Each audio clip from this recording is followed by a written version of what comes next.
The Chicago Bulls got themselves a victory yesterday, and after that victory, it sparked a debate amongst Bulls Nation whether the Chicago Bulls should be more focused about player development or simply trying to protect their draft odds.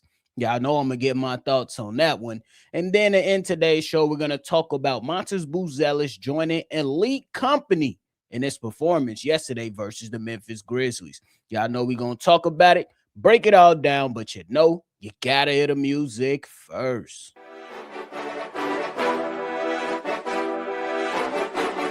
Cognac,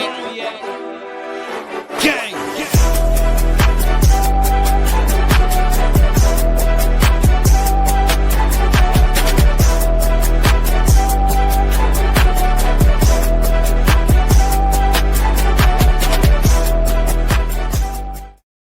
Shy Boys Podcast with the Cognac Boys. I'm Cognac Boy Bobby, and I'm holding it down for today's daily episode. So if you're tuned in like talking Bulls basketball, make sure you go ahead and hit that like button and subscribe to the channel. Now, after that victory over the Memphis Grizzlies, to our performance from Montes Buzelis, I like the performances from Josh Giddey, like the time that Rob Dillingham put in, kind of towards what we could call garbage time per se.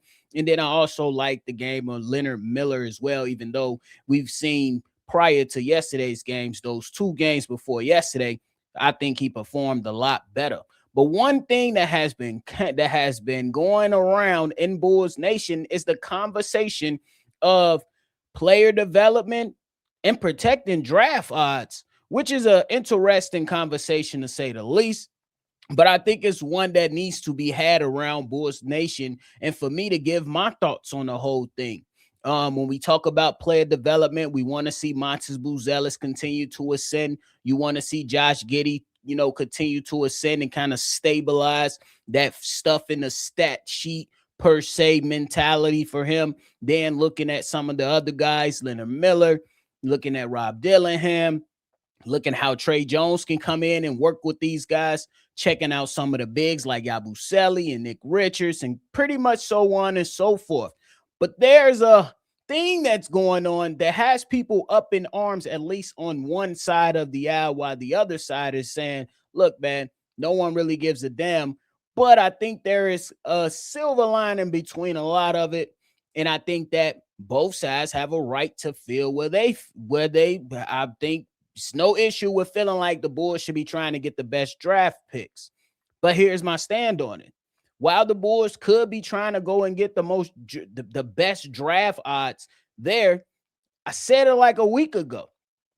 There's the fan perspective, and then there's the player perspective.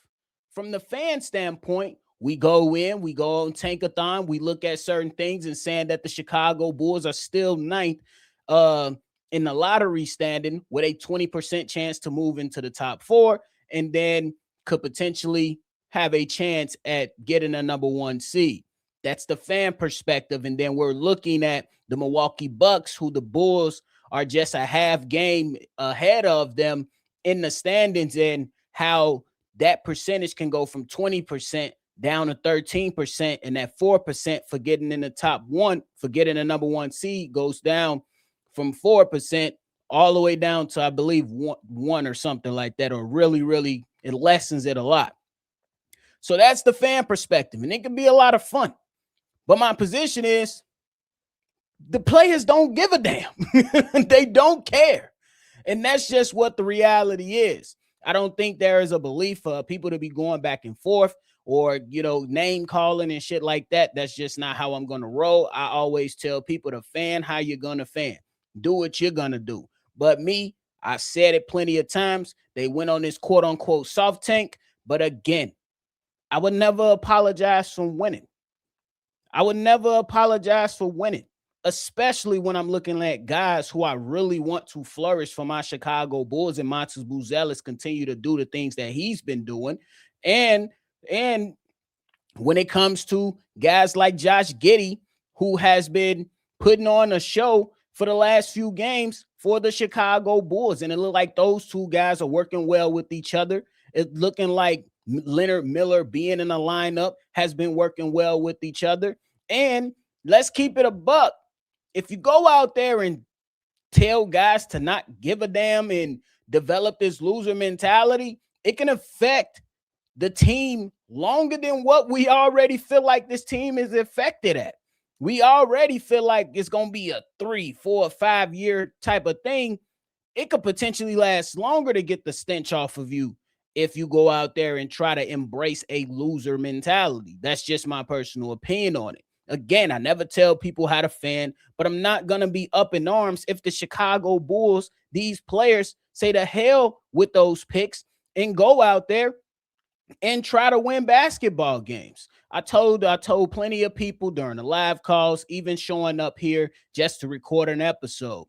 I'm hanging my head on the Bulls were good enough to get me a win for Derrick Rose night. I'm cool with that. Should they have thrown more games prior to that? Hey, it's already done and it's already over. I know a lot of us were really excited when the Chicago Bulls started 6-0. And I'm pretty sure they felt like they were supposed to have a better season when they started off 6-0 prior to going on a 7-game losing streak. So I think there's going to be a fine line, or there has to be some type of understanding from the fan perspective of saying, man, we should be losing in all shits and giggles. You know what I mean? But at the same time, for me, I'm not going to sit up here and apologize for winning when I'm getting good basketball play out of Montes Buzelis, when I'm getting good basketball play out of Josh Giddey, when Leonard Miller looks like he can be a good rotational piece for the Chicago Bulls, and Jalen Smith has been having a really good season for the Chicago Bulls. And I have interest in seeing guys like Rob Dillingham develop. Some people might already believe he's trash. Some people might already feel like he's a lost cause in Rob Dillingham. That's cool. I still, for the sake of my eyes and for me wanting to see players develop, to see if we can establish a young team that can all grow together, to see if the young kid can come around. He seems like when he first joined the Chicago Bulls, he was going at 100 miles per hour. Now, I will agree there are still some instances, some moments where he make bonehead plays, but it seems like he's calming down a little bit, and I have interest in his player development. So my stance is I care more about player development than the draft odds. It's pretty much a crapshoot. Even if they end the season with the 20% chance, they can still sit where they currently are. Doesn't necessarily mean that they're going to go into the top 4. Doesn't mean that they're going to go into the top 5. I believe there is a chance, and I agree with you all, or for those that believe that the higher the chance that you give yourself, the better chance that you might be, agree. And I think that's fair. You want to have the best odds. But I think that from my standpoint, player development is more so better than just crapping the damn situation with these players. And we already know we have a questionable organization to where it's like, man, can these guys really make the right decisions? And I feel y'all on that. But I'm going to stand on my position that I understand there it's a soft tank. But me personally, I would never apologize for a win. And I care more about player development than trying to just purposely lose games. And I don't think the players give a damn either. I don't think the players give a damn either. And it's looking like the Chicago Bulls will lose their draft odds coming up here shortly later today when the Milwaukee Bucks take on the Cleveland Cavs. And if they lose that game, I think we'll be tied at that point. And then the Chicago Bulls go into their back-to-back situation started tomorrow, and we'll see how that all pans out. I think that is just a discussion that has to constantly be brought up. And I think that at some point, fans, including myself at times, need to understand that these players, they don't give a fuck. That's just how I look at it. But hey, before we get up out of here, I want to talk about Montes Buzelis joining elite company. Montes Buzelis had himself a really good game yesterday. Probably wasn't the most efficient game, but in that third quarter, I seen a different side of Montes Buzelis and his ability to go over there and try to take over the game. And I think that was a really good sighting for him. Had over 15 points in that quarter. And that was really good for him. And with Matas Buzelis getting those blocks that he had yesterday, that put him in elite company. He is the only player alongside Victor Wembanyama to have 100 blocks and 100 made three-pointers. And that is really, really good. And it's a good sign for a young player who we hope can rise up to hopefully at least an all-star caliber player, man. And when you talk about the blocks, he's in a top 10. And that I got to give him a lot of credit for that. Matas Buzelis has been putting in the work and he can still get better. And that's what I like about it. That's why I like these other opportunities that are coming towards Matas Buzelis, because he can absolutely continue to rise. And I think him and his chemistry with Josh Giddey, it has been really, really good. There's been some mistakes, obviously. Nobody's going to be perfect every single time on the basketball court, but I love the aggressiveness that he has been playing with. Love the energy that he has been playing with. We've seen a couple mid-range shots. We see him going to the basket. We see him hitting his three-point shot. And yesterday ended with 101 blocks. Victor Wembanyama is at 161 blocks. Crazy work.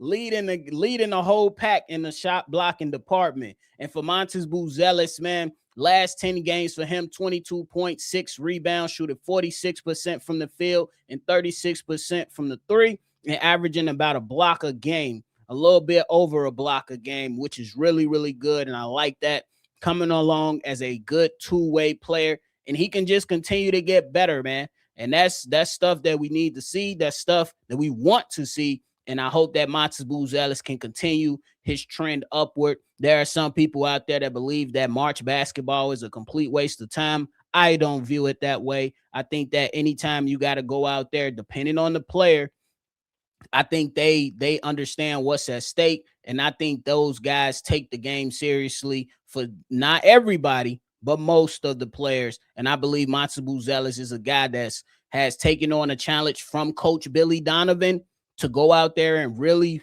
try to get better. And that's what he's been doing. He's been rising ever since those guys have been traded. He has improved every single week.